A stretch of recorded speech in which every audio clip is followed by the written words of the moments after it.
Ayah Bunda, jumpa lagi dalam acara Mini Parenting.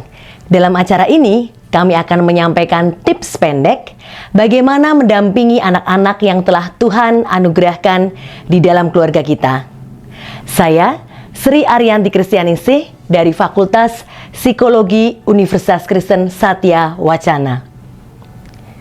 Ayah Bunda, kali ini kita akan membahas tentang pola pengasuhan yang tepat, belajar dari kisah Imam Eli. Imam Eli adalah imam di Bait Kudus Tuhan. Dalam menjalankan tugasnya, Imam Eli dibantu oleh dua anaknya, yaitu Hofni dan Pinehas. Alkitab menyaksikan bahwa Hofni dan Pinehas tidak menjalankan tugasnya dengan baik. Mereka melakukan kejahatan di mata Tuhan. Kita bisa membacanya di dalam 1 Samuel 2 ayat 12 sampai dengan 26. Apa saja kejahatan mereka? Antara lain, mereka menganggap remeh kurban persembahan untuk Tuhan. Mereka mencuri kurban persembahan dan tidur dengan para wanita pelayan Tuhan yang bertugas di pintu masuk kemah Tuhan. Ayah Bunda, bagaimana respons Imam Eli selaku orang tua terhadap perilaku anak-anaknya tersebut? Ada 3 respon Imam Eli, yaitu yang pertama, Imam Eli bersikap lunak dan tidak memarahi mereka. Ada di dalam 1 Samuel 2 ayat 24 dan juga 1 Samuel 3 ayat 13. Imam Eli juga lebih menghormati kedua anaknya daripada menghormati Tuhan. Kita bisa baca di dalam 1 Samuel 2 ayat 29. Dan Imam Eli tidak mampu membuat kedua anaknya bertobat. Ini ditunjukkan dengan anak tidak mendengarkan, tidak menghormati ayahnya meskipun sudah tua. Dalam 1 Samuel 2 ayat 25. Ayah Bunda, Alkitab tidak mencatat tentang masa kecil Hofni dan Pinehas sampai mereka dewasa. Nah, kisah Imam Eli ini menunjukkan secara implisit bahwa pola pengasuhan Imam Eli yaitu memanjakan dan bersikap longgar atau tidak mendisiplin anak. Hal ini berdampak pada perilaku tidak baik atau kejahatan anak-anak Imam Eli di mata Tuhan. Rasa sayang Imam Eli kepada anak-anaknya jauh lebih besar daripada rasa hormat Imam Eli terhadap Tuhan. Dan kalau kita baca kisah ini, akibatnya adalah Imam Eli kehilangan anak-anaknya, kehilangan nyawanya, dan keluarga besarnya, dan kehilangan hak untuk melayani Tuhan. Ayah Bunda, kita bisa belajar dari kisah Imam Eli ini, bahwa pengasuhan yang tepat itu penting. Baumrind menjelaskan pola pengasuhan merupakan parental control, yaitu bagaimana orang tua mengontrol, membimbing, mendampingi anak-anaknya untuk melaksanakan tugas perkembangannya menuju pada proses pendewasaan. Ada 4 pola pengasuhan berdasarkan dimensi afeksi maupun juga kontrol dari teori Baumrind. Yang pertama adalah pola pengasuhan otoriter atau authoritarian, di mana dimensi afeksi rendah dan juga kontrol tinggi.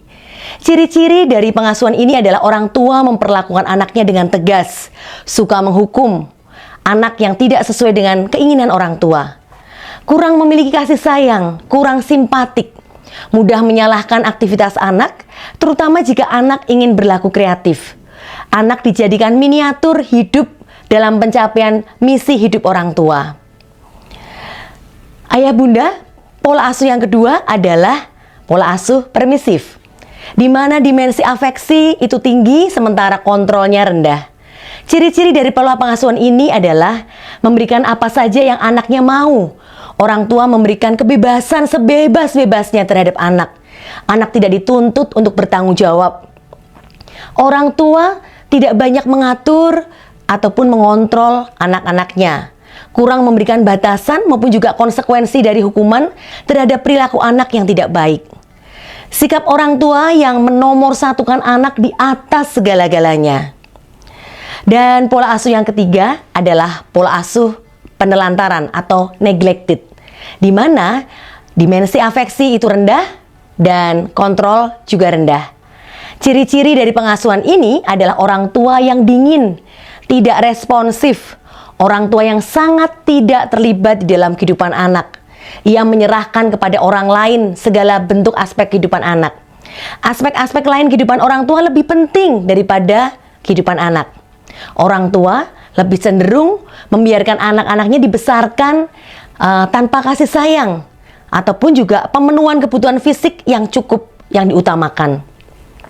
Sementara pola asuh yang keempat atau yang terakhir adalah pola asuh demokratis atau otoritatif, di mana dimensi afeksi itu tinggi dan kontrolnya juga tinggi. Ciri-ciri dari pengasuhan ini adalah orang tua yang mendorong anak-anaknya untuk bisa mandiri, melatih mereka sejak dini. Namun tetap masih memberikan batas-batas dan juga pengendalian atas tindakan mereka.